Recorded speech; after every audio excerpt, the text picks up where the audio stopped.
Hello friends, welcome back to Metty's world. അപ്പോൾ നമുക്കിന്നൊരു വെറൈറ്റിയും ടേസ്റ്റിയുമായിട്ടുള്ളൊരു prawns biryani ആയാലോ. നമ്മൾ റൈസ് പ്രിപ്പയർ ചെയ്യുമ്പോൾ ഒരു കാര്യം മാത്രം ശ്രദ്ധിച്ചു കഴിഞ്ഞാൽ നമ്മുടെ ബിരിയാണി ഏത് ബിരിയാണി ആയാലും വളരെ ടേസ്റ്റിയാവും. നമുക്ക് നോക്കിയാലോ എന്താണ് നമ്മൾ ചെയ്തിരിക്കുന്നത് റൈസ് പ്രിപ്പയർ ചെയ്യുമ്പോൾ എന്നുള്ളത്. അപ്പോൾ ഞാൻ എപ്പോഴും പറയാറുള്ളത് പോലെ ആദ്യമായിട്ട് കാണുന്നവർ പ്ലീസ് സബ്സ്ക്രൈബ് ചെയ്യൂ, ലൈക്ക് ചെയ്യൂ, കമൻറ്റ് ചെയ്യൂ, ആ നോട്ടിഫിക്കേഷൻ ബട്ടൺ ഒന്ന് എനേബിൾ ചെയ്തേക്കൂ. ഓക്കെ,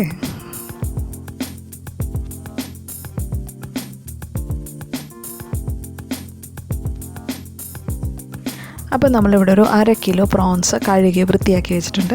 ഇതിലേക്ക് ഒരു 1/4 ടീസ്പൂൺ മഞ്ഞൾപ്പൊടി, 1 ടീസ്പൂൺ മുളക് പൊടി, ഇതൊന്ന് മാരിനേറ്റ് ചെയ്തിരിക്കാം നമുക്ക്. അപ്പോൾ ഇതിലേക്ക് ഞാൻ 1 ടേബിൾ സ്പൂണോളം ഇഞ്ചി, വെളുത്തുള്ളി, പച്ചമുളക് നന്നായി അരച്ചത്, ആവശ്യത്തിന് ഉപ്പ്. ഇതൊരു അരമണിക്കൂറെങ്കിലും നമുക്കിത് നന്നായി ഒന്ന് മസാലയൊക്കെ പിടിക്കാൻ വേണ്ടിയിട്ട് മാറ്റി വയ്ക്കാം. ഞാൻ ചെമ്മീനൊക്കെ ശരിയാക്കുന്നതിന് മുന്നേ തന്നെ നമ്മുടെ ചോറ് ഇതിന് വേണ്ടിയിട്ടുള്ള അരി വെള്ളത്തിലിട്ട് വെച്ചിട്ടുണ്ട്. വെള്ളത്തിലൊന്ന് കുതിർത്ത് വെക്കണം നമ്മൾ. ഇതൊന്ന് മാരിനേറ്റ് ചെയ്ത് മാറ്റി വയ്ക്കുമ്പോഴേക്കും നമുക്ക് റൈസ് ശരിയാക്കാം.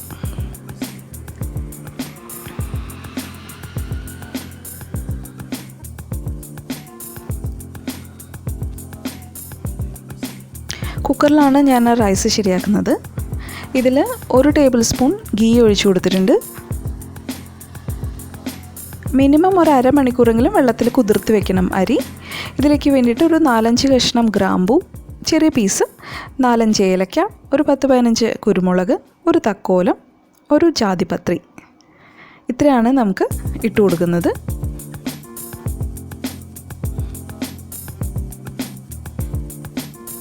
ഇത് 1 മിനിറ്റ് ഒന്ന് റോസ്റ്റായി കഴിയുമ്പോഴേക്കും അതിലേക്ക് സ്ട്രെയിൻ ചെയ്ത് വെച്ചിട്ടുള്ള നമ്മുടെ റൈസ് അരി ഇട്ട് കൊടുക്കുകയാണ്. ഒരു 5 മിനിറ്റോളം അരി ഒന്ന് ചൂടാവുന്നത് വരെ നമുക്കൊന്ന് വഴറ്റി കൊടുക്കാം. ഇനി ഇതിലേക്ക് വേണ്ടിയിട്ടുള്ള മസാലയ്ക്ക് ഒരു വലിയ കഷ്ണം ഇഞ്ചി, ഒരു ഫുൾ മുഴുവൻ തന്നെ വെളുത്തുള്ളി, ഒരു മീഡിയം സൈസ് തന്നെയാണ് വെളുത്തുള്ളി, ഒരു 5-6 പച്ചമുളക്, ഇത് നന്നായി മിക്സിയിലിട്ട് അടിച്ചിട്ട് അതിൽ നിന്ന് 1 ടേബിൾ സ്പൂണോളം ഞാൻ റൈസിലേക്ക് ആഡ് ചെയ്ത് കൊടുക്കുകയാണ്. അപ്പം നമ്മുടെ റൈസിന് നല്ല ഫ്ലേവർ കിട്ടും. നോർമലി ഈ കല്യാണത്തിനൊക്കെ ബിരിയാണി ചെയ്യുമ്പോൾ നല്ല ഫ്ലേവർ ഉണ്ടാവാറില്ലേ, ഇതാണ് ഇതിൻ്റെ ആ ഒരു സീക്രട്ട് മെത്തേഡ്. അപ്പോൾ ഇനി ബിരിയാണി ചെയ്യുമ്പോൾ നമ്മളിതുപോലെ 1 ടേബിൾ സ്പൂൺ നമ്മൾ മസാല ചെയ്യാൻ നിൽക്കുന്ന ഗ്രേവി ചെയ്യുന്ന സമയത്ത് മസാല ചെയ്യാൻ വേണ്ടിയിട്ട് നമ്മൾ ഇഞ്ചി, വെളുത്തുള്ളി, പച്ചമുളകും മല്ലിയിലയൊക്കെ അടിക്കുന്ന കൂട്ടത്തിൽ അതിൽ നിന്ന് നമ്മളൊരു 1 ടേബിൾ സ്പൂൺ നമ്മൾ ആഡ് ചെയ്ത് കൊടുക്കുക.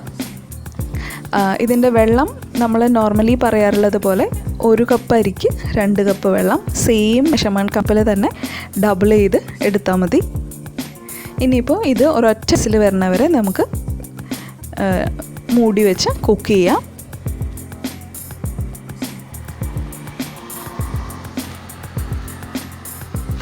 ഇതിലേക്ക് ഞാൻ ഉപ്പും 1 നാരങ്ങയും പിഴിഞ്ഞൊഴിച്ചിട്ടുണ്ട്. നാരങ്ങ ഇട്ട് കഴിഞ്ഞാൽ ഒട്ടും ഇത് ഒട്ടിപ്പിടിക്കില്ല.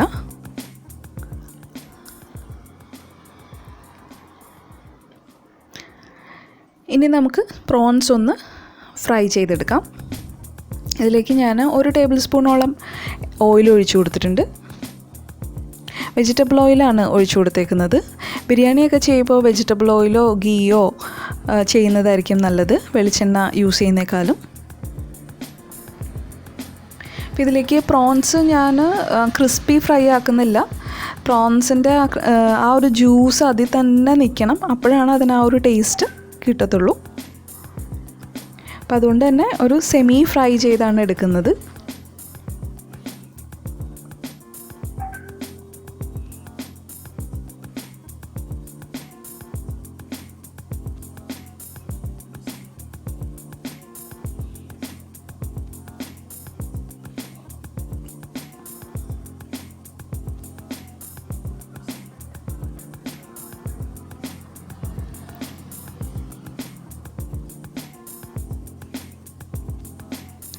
നമ്മൾ ഒരു സൈഡ് ഒന്ന് ഫ്രൈ ആയിട്ടുണ്ട്. അപ്പോൾ ഞാനിത് പതിയെ മറിച്ചിട്ട് കൊടുത്തിട്ടുണ്ട്.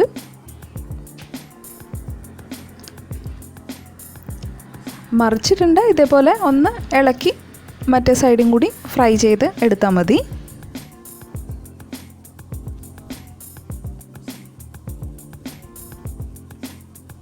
ഇപ്പോൾ നമ്മുടെ കരിവേപ്പിലയും കൂടി ഇട്ട് കൊടുത്തിട്ടുണ്ട്. ഒരു 2-3 തണ്ട് കറിവേപ്പിലയും കൂടി ഇട്ട് കൊടുത്തിട്ടുണ്ട്. അപ്പോൾ ആ ഫ്രൈക്ക് ഒരു ടേസ്റ്റ്, ഒരു നമ്മുടെ വേപ്പിലയുടെ ഒരു ഫ്ലേവറും കൂടി കിട്ടിക്കഴിയുമ്പോഴേക്കും പ്രോൺസ് വളരെയധികം ടേസ്റ്റി ആവും അല്ലേ. ഈ പ്രോൺസ് നമുക്ക് മാറ്റി വയ്ക്കാം.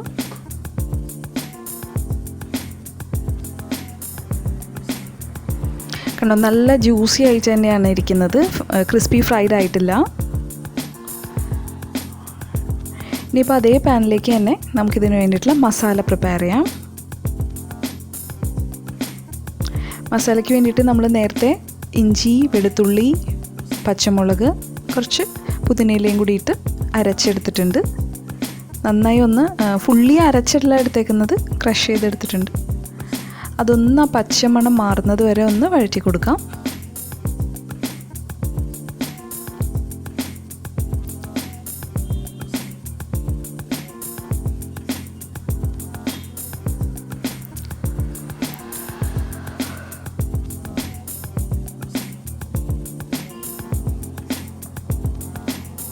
ഇതിലേക്ക് ഞാനൊരു 3 വലിയ സവാള ആഡ് ചെയ്യുന്നുണ്ട്, ചെറുതായിട്ട് അരിഞ്ഞിട്ട് ആഡ് ചെയ്യുന്നുണ്ട്.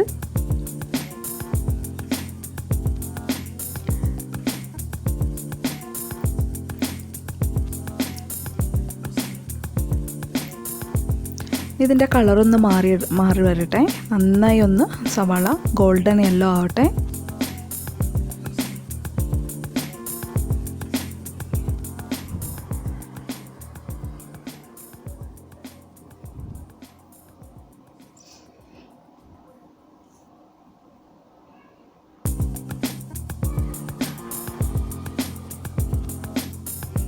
അപ്പോൾ നമ്മുടെ സവാളയൊക്കെ നന്നായി മൂത്തിട്ടുണ്ട്, നന്നായി റോസ്റ്റഡ് ആയിട്ടുണ്ട്. അപ്പോൾ അതിലേക്ക് ഞാൻ ഒരു വലിയ തക്കാളിയും കൂടി ആഡ് ചെയ്ത് കൊടുക്കുന്നുണ്ട്.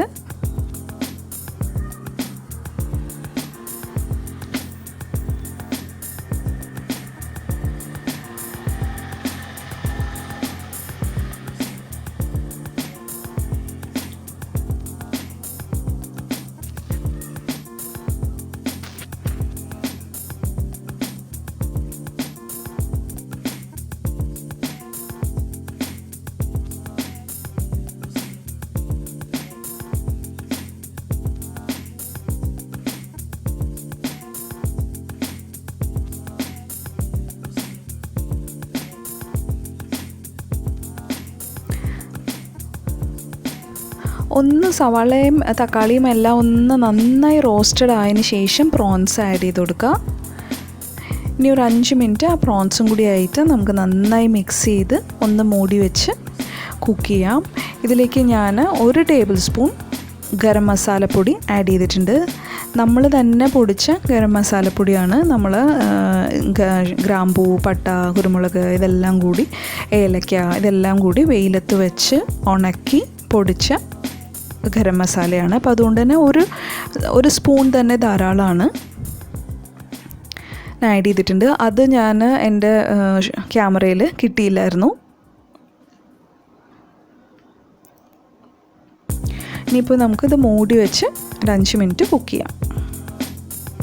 അപ്പോൾ പ്രോൺസിൻ്റെ ഫ്ലേവറൊക്കെ സവാളയിലേക്കൊക്കെ കിട്ടണമല്ലോ.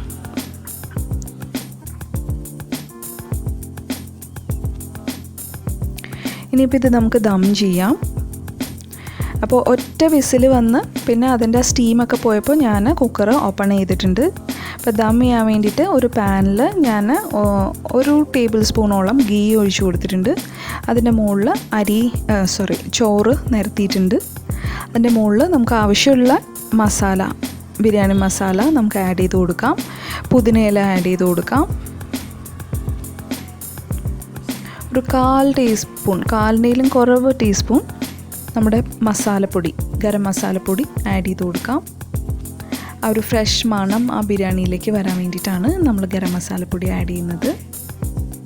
അതിൻ്റെ മുകളിൽ ചോറും, ചൂടോടെയുള്ള ചോറും കൂടി ആഡ് ചെയ്ത് കൊടുക്കാം.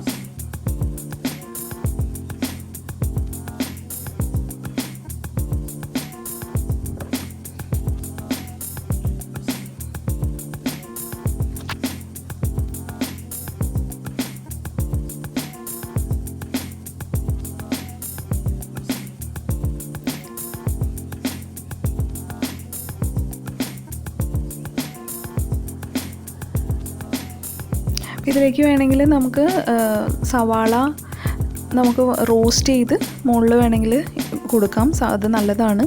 ഞാനത് ചെയ്തിട്ടില്ല. ഇതിലേക്ക് ഞാൻ പുതിനയില ആഡ് ചെയ്ത് കൊടുത്തിട്ടുണ്ട്. ഞാൻ പ്രോൺസും കൂടി ഒന്ന് സെറ്റ് ചെയ്ത് കൊടുത്തിട്ടുണ്ട്. ഒരു 1/4 ടീസ്പൂണിനേലും കുറവ് ഗരം മസാലപ്പൊടിയും കൂടി ആഡ് ചെയ്ത് കൊടുത്തിട്ടുണ്ട്. നമുക്ക് വേണമെങ്കിൽ ഗീ ആഡ് ചെയ്യാം. ഞാൻ ഗീ ആഡ് ചെയ്യുന്നില്ല. ഓൾറെഡി നമ്മൾ ഗീയൊക്കെ ആഡ് ചെയ്തിട്ടുണ്ട്. അപ്പോൾ എല്ലാവർക്കും ഇഷ്ടമായി എന്ന് വിചാരിക്കുന്നു. Thanks for watching. ബൈ.